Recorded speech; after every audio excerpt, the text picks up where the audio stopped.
Hello, Orlando Sings fans and friends. Andrew Minear here in front of this beautiful harpsichord with a few thoughts about Johann Sebastian Bach's epic masterpiece, his Mass in B minor, which I'll be conducting Friday night in the amazing Steinmetz Hall in downtown Orlando with the incredible singers of the Orlando Sings Symphonic Chorus and our new professional orchestra, the Solaria Players.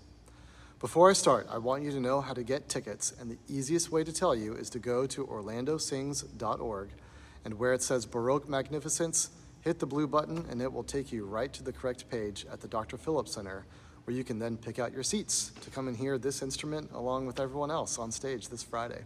So, why do we perform the great artworks of history?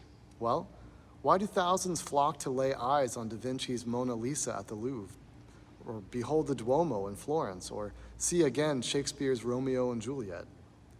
As humanity is shaken by violence and discord, I believe we crave connection to our humanity, to be part of something larger than ourselves or this current moment.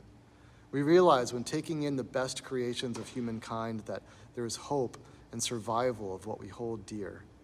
How healthy and good and pleasant it is to return again and again, just like we do with our favorite food, a great conversation with an old friend, or a weekend getaway with our lover. We are thrilled to be back at Steinmetz with one of these great masterpieces now. Composer Johann Sebastian Bach and the other legendary music genius of the High Baroque period, George Friedrich Handel, the composer of Messiah, were both born 1 month apart in 1685 in German towns separated by just 80 miles. Their compositional output came to define the era, bringing the style to its zenith.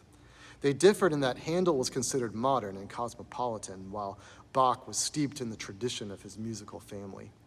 Handel made his name in the opera theater, while Bach made his mark in the church.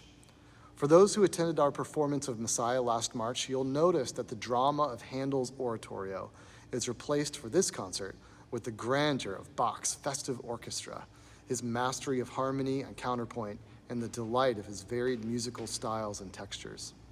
With Bach, there's such extraordinary control of the intellect and individual poise amidst the darkness of the world.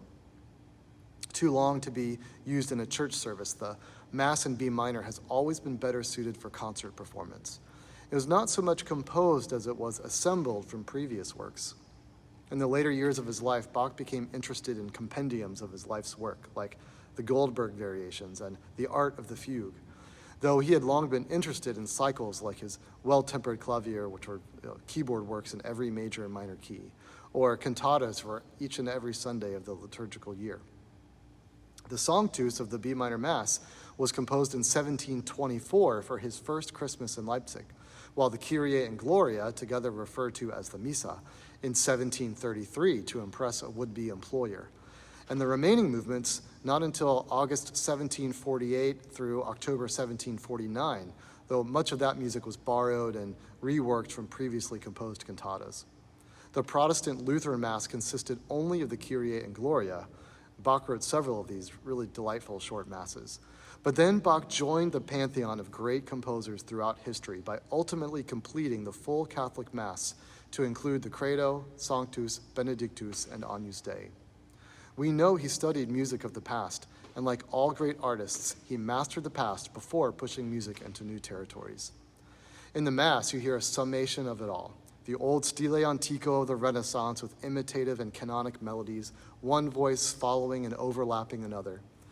Intricate harmonic development of the Baroque, the influence, especially in solo and duet movements, of the exciting new art form of opera, and the stile moderno of the High Baroque with its contrasts of colors, textures, dynamics, and emotion or affect.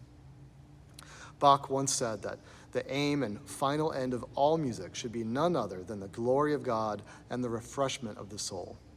I hope all who come to the concert will be refreshed, and that y'all will all come back again and again to experience the joy and beauty of people lifting their voices together in song.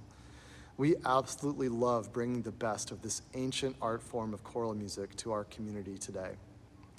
Thank you to all of our supporters for making it possible. Please join our email list, follow on social media, give what you can, hit that big red button, buy tickets, and maybe even audition for one of our choirs.